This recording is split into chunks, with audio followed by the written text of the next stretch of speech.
I don't want to get too preachy, but I think it's important that we, with eyes wide open, understand what's happening in our country today. I've heard people say, well, why are we so invested in this? There's violence happening all across our country, and violence is tragic everywhere. And every life taken is a child of God who deserves our love and respect and dignity. This is certainly about the tragic death, political assassination of Charlie Kirk.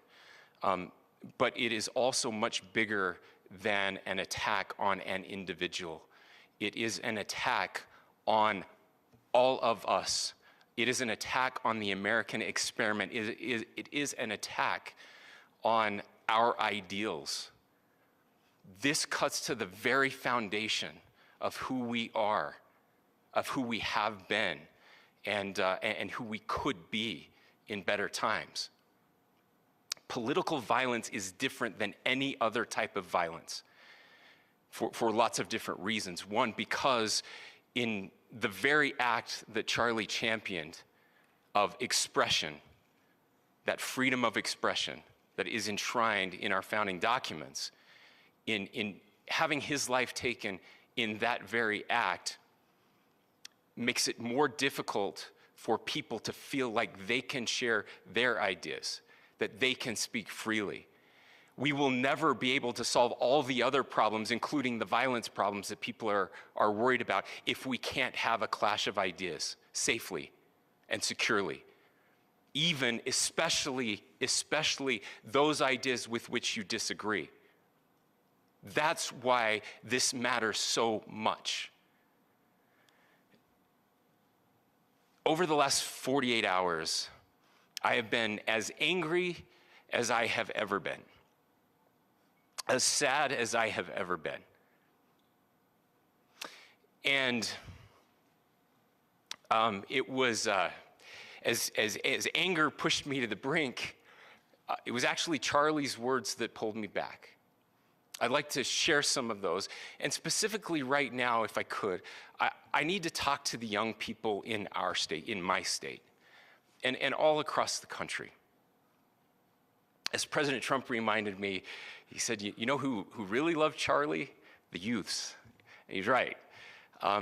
Young people loved Charlie, and young people hated Charlie.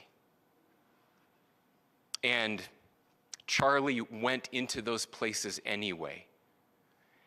And these are the words that have helped me. Charlie said, when people stop talking, that's when you get violence. He said, the weak can never forgive. Forgiveness is the attribute of the strong. The only way out of the labyrinth of suffering is to forgive. Welcome without judgment, love without condition, forgive without limit. He said, always forgive your enemies. Nothing annoys them so much. A few months ago, I referenced this last night, Charlie posted to social media, when things are moving very fast and people are losing their minds, it's important to stay grounded. Turn off your phone, read scripture, spend time with friends, and remember, internet fury is not real life. It's going to be okay. He again said, when you stop having a human connection with someone you disagree with, it becomes a lot easier to commit violence. He said, what we as a culture have to get back to is being able to have a reasonable agreement, where violence is not an option. Now, again, to my young friends out there, you are inheriting a country where politics feels like rage. It feels like rage is the only option. But through those words, we have a reminder that we can choose a different path. Your generation has an opportunity to build a culture that is very different than what we are suffering through right now. Not by pretending differences don't matter, but by embracing our differences and having those hard conversations. I think we need more moral clarity right now. I hear all the time that words are violence. Words are not violence. Violence is violence. And there is one person responsible for what happened here. And that person is now in custody and will be charged soon and will be held accountable. And yet, all of us have an opportunity right now to do something different. I want to thank my fellow Utahns. This bad stuff happens. For 33 hours, I was praying that if this had to happen here, that it wouldn't be one of us. That somebody drove from another state, somebody came from another country.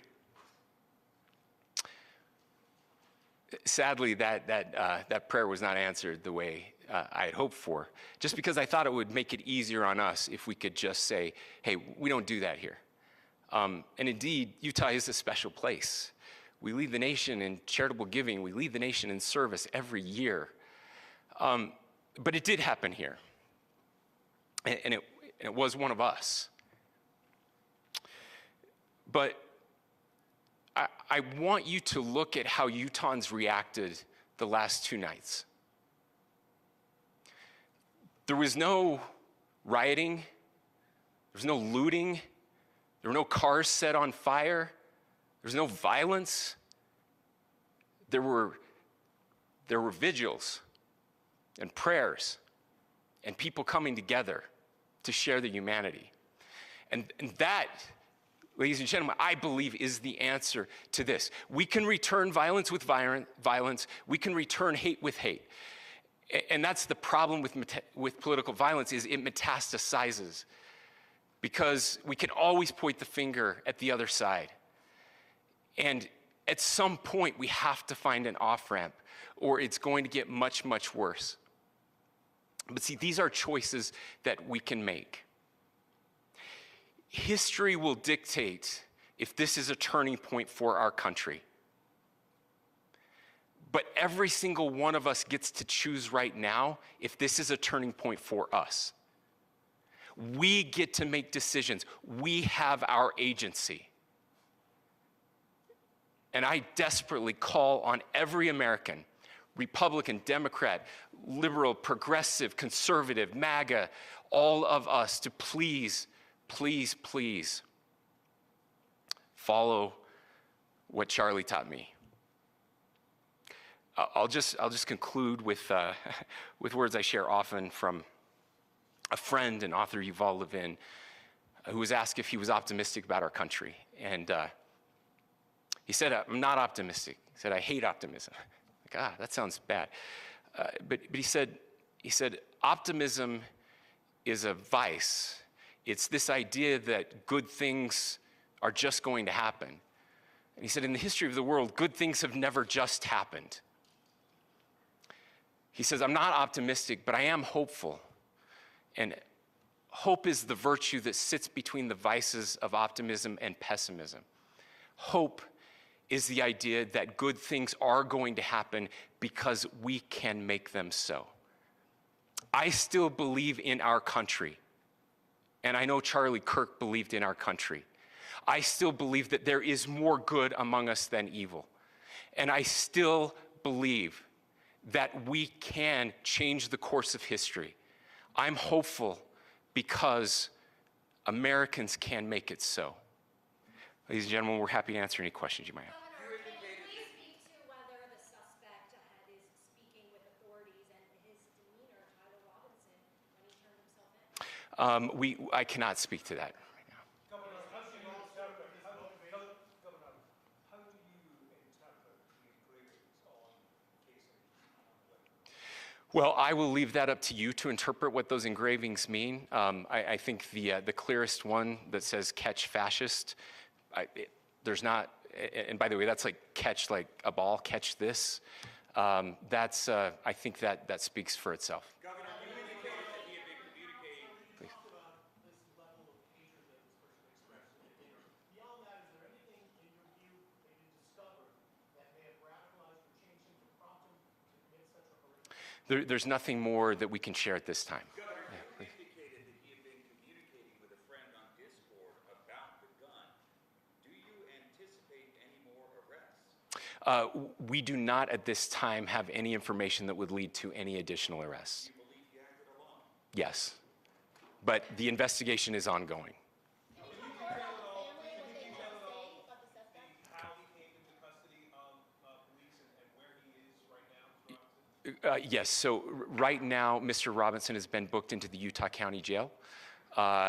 You heard the president this morning report that he was taken into custody, that his family and a friend helped to deliver him into custody of law enforcement in Washington County. For those of you that don't know where Washington County is, it is the southwesternmost part of the state of Utah. It's about a 3.5 to 4 hour drive from here, where we are right now, and that's where he lived and where they turned him in. Please, go here. I can't share any more than what I've already shared. Yeah.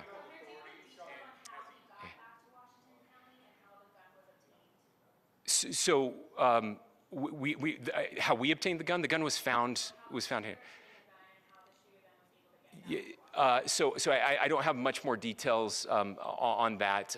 We do know that he drove. We had his car here on campus, and then we had his car going south back to the St. George. It's actually the city of Washington in Washington County. Is he talking with authorities and did he discuss a motive? I'm sorry? We don't have any information that would lead us to believe that. Yes, in fact, it was just released. Yes. Talking with authorities and did he discuss a motive? I can't answer that right now. Yeah, thank you. Over here.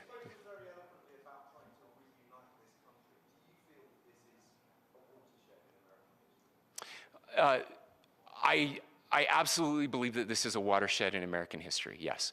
The question is what kind of watershed? And that chapter remains to be written. Is this the end of a dark chapter in our history or the beginning of a darker chapter in our history?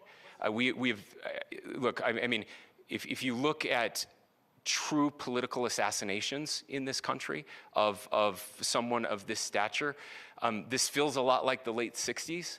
And having one so gruesomely displayed on camera in all of our hands and in all of our pockets, we are not wired as human beings biologically, historically.